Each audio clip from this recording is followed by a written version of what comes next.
Welcome to this week's episode of Kelly's Reality. Today, my guest is someone with an incredible story, and I cannot wait for you guys to hear all about it. Brandi Benson. She's an author of the book, The Enemy Inside Me, a motivational speaker, veteran, cancer survivor, and a brand ambassador for the Sarcoma Alliance. Brandi, thank you so much for joining me today. How are you doing? I'm doing very well, and thank you for having me. I'm so excited. I've been looking forward to this talk for a couple of weeks. So I'm really excited to get to know each other via digital. Yes. I know one of these days I have family in Florida, so I'm going to get down there and come visit you in person. Oh my God, that would be amazing. Yeah, that'd be great. Oh, yes, I miss social interaction. It's been a tough year for a lot of us. I know, but thank goodness there's like Zoom or to see each other and to converse. For sure. Now, you truly have an incredible story, a survivor story, a very unique story. And I could sit here and spit out your bio, but I would love for you to share a little bit about your background and how you were diagnosed with cancer and also being an Army vet. And kind of, if you can just give us a little bit of your background so we can get to know you a little bit better. Of course. So I was diagnosed with Ewing Sarcoma cancer in 2009. I was originally deployed in Iraq when I first discovered the tumor. And I went from Iraq to Baghdad to Germany and then back to the States. And I was at Walter Reed where I ultimately got diagnosed with Ewing sarcoma cancer. So that's where everything really just changed for me. I was 24 years old when I got diagnosed and had the Ewing sarcoma cancer. And I really didn't even know that it was possible to get cancer anywhere but like brain cancer, breast cancer, throat cancer, stomach cancer, all these other cancers that are around that you're very aware of because it's, it's all over the news, it's on TV. So when I had it in my leg, originally I thought maybe I had like pulled a muscle or something, or maybe it was like some sort of reaction that I was having. Because I think like a couple of days before I had purchased a new blanket from one of these little areas. It was called the North Gate on our fob. And I, got the blanket and I thought maybe something was on the blanket. Maybe I don't know. It was just, I was trying to like put all the pieces together because I didn't know you could get cancer in your leg or in your arm or anywhere but like the normal places that are. So when I got it, I was in total shock. I couldn't believe it. I didn't even know what a tumor was in the beginning. I'd never met anybody with a tumor. I also thought that people that did get cancer were those who had really poor habits, like they smoke a lot, they drank a lot, they did drugs, they didn't have an active lifestyle. So I just didn't feel like I fit the bill personally to be somebody who would be sick with cancer. And then with that said, I've learned that cancer is like an aimless bullet with anybody's name on it. You never know when it's going to happen to you, your family. It's just like at any moment, you just have to be ready. And then have the tools for early detection. And so my job now is to spread awareness about Ewing sarcoma or sarcoma in general, because it is all about early detection. The sooner you discover this, the better chances you have at your survival rate. Yes. And what I know you do a lot of speaking about surviving and PTSD, and this is an incredibly traumatic experience to be diagnosed with something. First of all, how is your health now? I am doing really well, actually. I'm very, very healthy. I've made it past my 5-year mark. Wow. So with Ewing sarcoma cancer, typically a lot of people don't make it past their 5 years. Wow. So oh my gosh, to get the cancer, and if you beat it in the first year, your chances of it resurfacing and coming somewhere else are very, very high because it's very rare. It's really aggressive, and it kind of just metastasizes all over the place in the body. So when I made it to my 6th year, I was like really excited, I made it. And years later, I've made it to my 13th year, but I'm definitely more conscious of what I'm eating. I'm aware of like my stress levels because I know stress plays a huge, huge role on your immune system. So I'm just really conscious and aware of what I'm doing to my body, what I'm exposing myself to, and what I'm paying attention to as well, because that also causes a lot of stress. Oh yeah, for sure. And how did you even wrap your head around, again, you're probably in the best shape of your life, embarking to serve your country, you get this horrific diagnosis. Yes. How did you wrap your head around that? And then who or what helped you get through the diagnosis and just make it through? I really didn't. So everything that happened really, really, really fast. So I was experiencing like extreme fatigue in December 2008. So every day I felt like I had drank like so many like bottles of NyQuil or took a lot of Benadryl. Like I was groggy, I was tired, I was lethargic. Just nothing would get me up, no matter how much rest I got. So that initially was the very like turning point, like realizing that's something was wrong there. So after in January, that's when the tumor kind of popped up out of nowhere. I had it for maybe 3 weeks. So it was literally the size of a small peach. Wow. It was in my adductor muscle. And I could only see it if I lifted up my left leg and I put my leg to my chest as if I was stretching. And that's what I was doing. And I saw like a lump protruding out of my leg. And that's when I kind of noticed, oh, something's going on, something's wrong. But none of it really made any sense. And it didn't really dwell and really hit home until after I got the biopsies. And the doctors were then telling me that it's Ewing sarcoma cancer. And because it all happened within a month time frame. So 1 month I'm literally healthy. I didn't know I had cancer. I'm like healthy and well. And then about 4 weeks later, I'm sick with cancer. So it all happened super fast, just out of nowhere. So I didn't have time to like grasp on this new reality or what was really happening. I didn't have time to digest what was going on and how I was really feeling because it was happening so quickly. It was just like being on a roller coaster ride and just zooming through it super fast. I had no time to like register, okay, to be home and be like, okay, this is what's happening to me. This is what's going to happen. This is what I got to look forward to. It was just moving so quickly. And then on not TV, but on the internet, when I read about it, it just said terrible things. The prognosis is super bad. I'll get my leg cut off. It's going to spread to my spinal cord, to my brain stem, to my lungs. So I was really just shocked about it. I didn't know if it was normal. I didn't know, what to expect. No one I knew had Ewing sarcoma. I had no answers for anything. But my mother ended up quitting her job, moving from Texas, and she stayed with me the entire duration of my treatment. So she was a huge, huge, huge portion of my survival and my recovery. And she was just there for me emotionally, physically, mentally, just really helping me be okay. So she literally quit her job, moved to be with me. I know. And she didn't know if she was going to have a place to sleep, food to have, anything at all. But luckily the Army provided her a stipend and she was able to be my non-medical attendant. They put her in a hotel and she took care of me from there. Oh, that's wonderful. Oh my gosh. Gotta love moms, I know. Every time I think about it, it always makes me want to cry, but I had makeup on, so we're not. Yes. Gotta look good for the video, but that's incredible. And so then what did you do, after your treatment, you're in recovery? Did it change your whole outlook on life and what you wanted to do with that? Oh, of course. I remember I kept saying, I don't know how I'm going to do it. I don't know what the steps are, but I kept, my mom and I would always be talking back and forth. I'm telling you that, I want to live, of course, and I don't know how I'm going to make it past these 10 months or this regimen. But somehow, some way, I'm going to be a miracle story.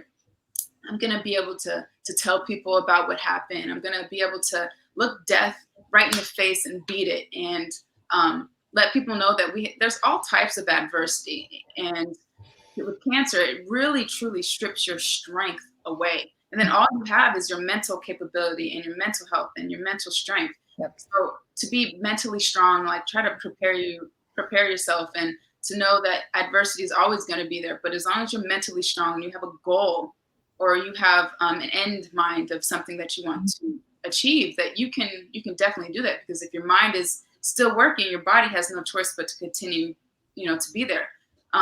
So that was just really, really great of my mom to always be a reinforcement for me, just to keep pushing and keep going and knowing that everything's going to be okay. And that reminds me of something I read on your website. You love the term positive persistence. And that sounds kind of like your mantra these days. Can you explain, what does positive persistence mean to you? You have to be constantly thinking of what you want your life to be like in a positive manner. Because, and I don't want to get scientific and stuff, but all the research I have done, our thoughts can be registered, they can be measured, and everything has a frequency. And our bodies are made up of tons of water and tons of energy, and cells. And there's the law of attraction, and like attracts like, and all of that. So if you're able to constantly be projecting or speaking happy thoughts or things that aren't ill will towards you or towards anybody, you can manifest and create that environment that you want. So I feel like it's extremely important to focus on the good of what you want, or the things that you want to happen in your life, or that make you happy, that bring you joy, versus the things that make you feel bad or sad or depressed. It's good to acknowledge those things, that yes, you're going through this really hard time. However, you shouldn't be staying in that state forever. There should be an end date. Acknowledge it, understand it, learn from it, apply those new tools to have a better life in the future. Yeah, I love that. And, it's not as simple as, oh, just put a smile on and everything's fine. You're right. I love how you said you have to feel the feelings. Yes, I tell my clients that all the time. Feel sad, feel nervous, breathe through it. And then, like you said, how am I going to get through this? I'm not going to stay in this feeling forever. I'm going to push through this. And that's what I try to teach people to do. So I love that you were able to do that. It's so, so, so important. And I think if people could just understand that they have the capability to change it, to change your mind frame, and that will give you better feelings and release dopamine and make you feel happy and good, then that will change your life into something positive, or make you proud of something. But if you want to be depressed and unhappy, then that's what you're focused on. But if that's not your focus, you need to be bringing in better things and doing things that bring you pleasure, or hanging out with people that bring you pleasure. So I just think it's so important to constantly be focused on the better side of things, than always so upset and griping about what's in the past or what can't be changed, and things like that. And what advice would you have for someone that's going through a really low point right now, whether they just got diagnosed with something, or perhaps, we're in the pandemic, maybe they lost a family member or their job and they're feeling really hopeless and scared about the future? What would you say to them? So what I've learned with having cancer is that, again, we're all going to be facing some sort of adversity. It could be bad relationships. It could be bad health. It could be a job that you're not happy in. Whatever it is that's not bringing you your full fulfillment of happiness, that we should not make permanent decisions off of temporary situations, circumstances, events, or feelings, because you don't want to set yourself up for failure. Yes, you might be feeling this way for now, but this is not a forever situation. There's going to be roads and avenues that are going to be able to pull you out of that. And to make a harsh judgment, or non-rational judgment or event or situation that will hinder you in the future is not good. So I always tell people, don't make any permanent decisions off of temporary situations, circumstances, and events, because that's not going to help you in the future. Yeah. And that's what I think a lot of people lose sight of, is they kind of fortune tell the future, but we don't know what it holds, and I love how you're saying, look towards the future. This is a temporary feeling. I'll often say to my clients, it's like when you're laying on the grass, looking at the clouds, they float by, they pass by. Eventually, that's how life works. Things float by, that you get through them, they pass. This too shall pass. And so I love how you say it. You're not stuck in this moment forever. It can get better in the future, and it likely will. Right. And it's also another good example is somebody who has a bank account that's not as great as they would like it to, might be in the negatives. Those are past situations, circumstances, and events that you helped create and foster. Today, you can change that. You can make that something different. You can turn it into a positive. It can now have, it could be a surplus of something, as long as you're creating that. You don't have to continuously focus on the bad portion of what your past experiences and choices were. Yeah. So you can always change that bank account to something better. I love that. Yeah. Another thing that I love that I read on your website, and it's also the title of your book, is Beating the Enemy Inside You, which I think is so, everyone can relate to that. A lot of times we feel like our worst competition is, someone trying to do the same thing, or it's external, but you're absolutely right. That enemy inside of us, that self-doubt, that that not feeling good enough, that's the real dream killer. So tell us a little bit about your book and your philosophy on that enemy that's living within us. Yeah, so my book is called The Enemy Inside Me. And the enemy inside me is definitely like a play up of words, because I was in Iraq and the enemy and you're the enemy. So I went to Iraq to fight for our country, to defend our country from the enemies that were outside. And then I came back home on homeland, home soil, to now defeat an enemy that's within my body, trying to consume me and, take my life over, which was cancer.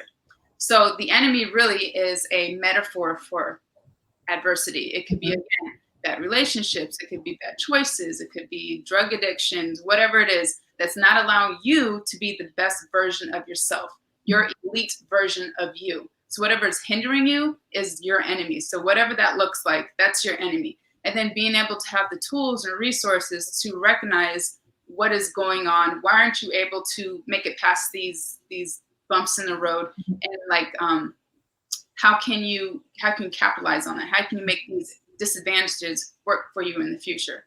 So that's what The Enemy Inside You is. And that's what the book was. Wonderful. And if people are interested in reading your book, where can they find it?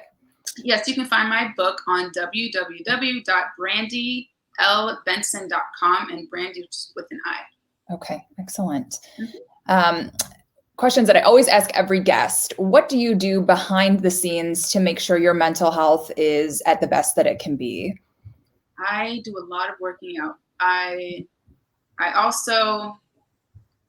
learned that social media isn't always very healthy for people. So you'll only see the good. Nobody really posts when they're down, or when they're not happy, or when they failed, or when they pitched themselves to a company and then they got shot down. So what we see on social media is not all what's really happening. So I but I would find myself trying to measure myself up to different people and trying to say, okay, well, if this person's been in this business for that long, how come I'm not where she's at? How come I'm not getting these leads or these bids on these contracts? And this person probably has gone through millions of fails and millions of no's, and now they're finally getting this yes. So I feel like it's so important for anybody, and especially me, to not have to try to live up to everybody else's expectations, to make my own goals and make my own footprints into what I'm trying to do, and make it authentic to me, and not trying to live up to the status quo is so important. So I'm constantly trying to just remind myself sometimes that it does take time to get to where I'm trying to be and my goals and trying to accomplish them. So just being mindful of that. So like mental health is super important, and not getting upset about not being where I think I should have been, or, just enjoying the journey and learn, and being able to also help others as well. So if I have like a podcast that I'm on with somebody, I always make sure I ask, well, what kind of guests are you looking for? And if I think that somebody might be a good fit, like I will pitch my friend or help them out. Or I just feel like right now it's just also building people up, and then making like my own path and helping people as I go along. Yeah. I feel like you're preaching to the choir here. I'm totally with you. I talk a lot about social media. I love it too. It's a great escape. It's allowed me to meet some cool people like we met on there. I know it's a bad rap a lot, but and I love how you said it's that human connection. It's supporting other people. There's so much competition, and a lot of people are afraid to collaborate and work together because, oh no, they might be doing better than me, or I don't want to compete with them. But I found so many times, if you just talk to people and work with people and make those connections, like that's what life is really about. It's not about clawing your way to the top. It's about people. Right. It is. And the more help or the more teamwork you can conquer so much more working together versus one person, because individual can come up with different ideas and concepts. But if you have multiple ideas and multiple diversity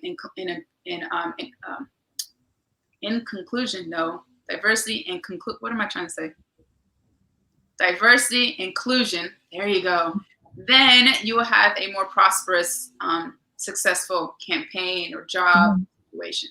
Yep. Yeah, just a more successful, I think, more value to life as well. And speaking about life, I've found that most people kind of float through life. And I know it's morbid, but they don't really realize that this will all end one day and that they will die. And so they live like they're gonna last forever. And I'm wondering, has having a huge health scare, has having cancer changed how you appreciate just being alive each day? Yes, it really has. And so growing up, I've always been so scared of death. Like I think that is the scariest thing in the world to me. Mm. The most scariest because it's like it's forever. Yeah. And I've never met anybody who's come back from the dead and was like, you know what?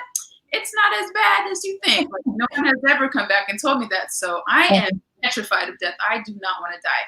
So now I'm like, oh my God, like I've looked at it straight in the face and I beat it. And I made a promise to myself that if I was able to live and have a second chance at life, that I was going to make it way more meaningful. Not that it wasn't before, but I wasn't helping as many people. I felt like I wasn't being as involved in my community. I wasn't giving back, I feel like, enough and helping foster this world and make it a better place for the people in the future and for the kids and the children, and everybody else. But now I'm definitely, I have different free resources I give with resumes because I own an employment service company. Helping other people with that. I'll, volunteer my time with the Make-A-Wish Foundation.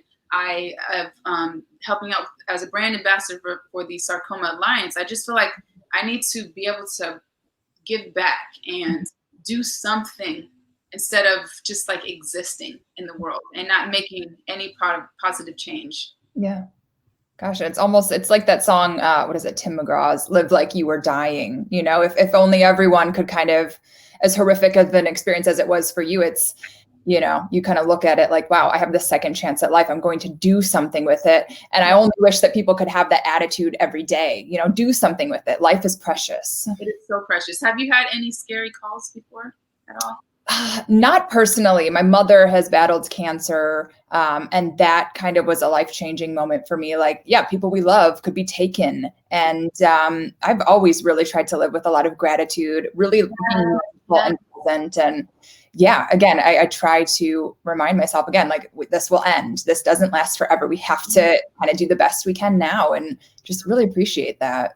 It's so important. And to live in the moment. And even the times that are hard or I'm sad or something's going on, of course, I remind myself that it's not going to be forever. But I also acknowledge it like, okay, cool. I'm glad I can feel these feelings. Like I know what good and happy feel like. And I'm a human and it's okay to feel these emotions because one day I'm not going to be here. Right. Yes. Yeah. So we got to kind of live it up now and just do what we can do. And it's interesting. I had a conversation with my friend and we were kind of torn because we were saying, is the point of life to really live a legacy and live every day like you were dying, which is kind of what I had taken this side of. And she had taken the other side where it was, no, I don't really think that you should. I think you should just live life how you want. You shouldn't feel pressure to leave a legacy or to do something great. Where do you fall on those lines? I want to leave a legacy. I want to move mountains. I want to pave ways. I want to create a foundation where other people can say, oh my God, look what she did and look where she came from. And then if she can do it, I can do it. I want to give people hope. And I don't know. I just feel like that's so huge to be able to be remembered for something amazing. Yeah. Something great. You are on your way. You are already there. I know you are inspiring so many people and just doing amazing things. Final question for you. What's the best life advice someone's given you or kind of like the mantra that you like to live by? The best life advice. Gosh, there's so many different things. So there's one quote that's really great. It's by Corey Hicks. He says, you can't be both pitiful and powerful in the same body. You must choose one. So I choose powerful. I love that. Favorite quote. So you can't embody them both. You have to pick one of them. Don't sulk and be all upset and mad about something. And at the same time, you're trying to, have these great aspirations and dreams, but it's not lining up correctly. You have to choose one or the other. So that's probably my most favorite and powerful quote. Yeah. And we were talking about legacies. What would you like your legacy to be? I My legacy. I'm really hoping to one day open up a nonprofit. Haven't done it yet. I'm thinking about it, but I also want to be able to spread awareness about sarcoma because it's such a rare and aggressive cancer. And nobody knows about it. So I would love for sarcoma to be as well known as breast cancer, to be as well known as prostate cancer. And I think it'd be amazing because it affects young little children. Wow. 14 and younger. So those are the age frames or the ages that this cancer will appear. Really important to expose that and let people know so your child can live a nice, happy, full life. It doesn't happen to everybody. However, when it does, it's very devastating. And cancer doesn't just affect the person who has it. It affects the entire family and the people connected to it. So I would love to spread as much awareness as I can with and about sarcoma. And are there any warning signs or symptoms that people should look out for that? Yes.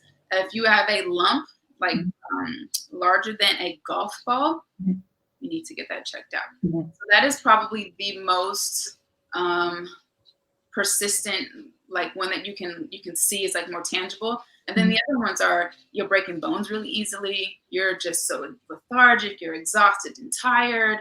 And the tumors that will pop up. So, but mostly it's the tumors that people need to be aware of and looking out for. And it happens with children from 14 and younger normally. Interesting. Wow. And what about people who, I know my grandma was like this, and even as things are popping up, I'd rather just not know, or they're afraid of going to the doctors. I mean, I'm sure you would say early detection is really key to saving lives. Same with this, right? Yeah. I feel like I've met a lot of people who have said that. And then when it's time and it's too late, that they would have found out sooner, or they wish they would have had some sort of screening that would have let them know that this might be a potential possibility. So I don't feel like they really, really mean that until they are on their deathbed. It's a different story. So I would say, don't even listen to them. Get them checked out anyways. Get an appointment and get looked at, because if you're not helping yourself and looking out for yourself, what about your family members? Your mom is watching, your dad is watching, your child is watching. You're robbing everybody still of a full and happy life of you being present with them. That causes trauma. Yes. And it's kind of like anything in life. There's a lot of very scary, unknown things that we'd rather, hide and put our head in the sand and not deal with. But we have to do them because, again, we were just talking, you only have one life. And if you can go, and I know it's scary, but if you can get some answers and maybe some early treatment and have your life as a result, then it's going to be worth being afraid and being nervous. Exactly. It is. And really, too, also, if you think about it, if you do have something going on with you in your body, you're subconsciously still thinking about it. Consciously, it depends, but you're still thinking about it. And then that manifests into something else. So you might be getting sick all the time, or your hair might be falling out, or you might be irritable and stressed all the time. If you don't know what the root cause is of what's really going on, and you're kind of like neglecting it, it still comes out. It just might not be verbally, but the symptoms are still perpetuating, and it's not healthy for your body. Right. So the best and safest thing to do is get it checked out. Go get looked at. Go to the doctors. Go make an appointment. Have somebody run some tests on you. Do something, because that's the best answer at the end of the day. Yeah, take care of your body. We only got one life, one body. Take care of it, respect it, honor it, and get those checkups. Get anything unusual. I think your brain and your body just and also too, a lot of people, if something doesn't feel right and a doctor's blowing you off, I think still just keep going until you find someone who can help you. You know yourself best, so get it checked out and save your life. So, Brandi, you're amazing. I cannot wait for people to read your book and check out more about you. If people want to find you on social media, can you say the name of your website again and any socials you're on? So my website is www.brandilbenson.com, and then my social media is brandil.benson for Instagram. And then it's all the same all across on Twitter, on Facebook. So super easy to handle. Great. Well, guys, check out her book. She is an inspirational story. And hopefully after watching this, you're inspired to just live your best life and try to achieve some of those things that you've always dreamed of, because again, we don't know. We are all blessed with today, and that's all that we have. So trying to just do the best you can and doing it sooner than later, and taking care of yourself and loving people, just all of the goodness. So thank you so much for your time today. I can't wait to, again, share your story with everyone, and you're so inspiring. You're doing amazing things. So continue health and happiness through this year and beyond. Thank you. You too. And I'm very grateful for this opportunity to speak on your platform and share my story. So thank you so much. Absolutely. Thank you. I'll be down to Florida to visit you soon. That would be great. I'll show you around the city. It's amazing. Yeah. I love some Miami in my life. Thanks again. All right. Have a great day.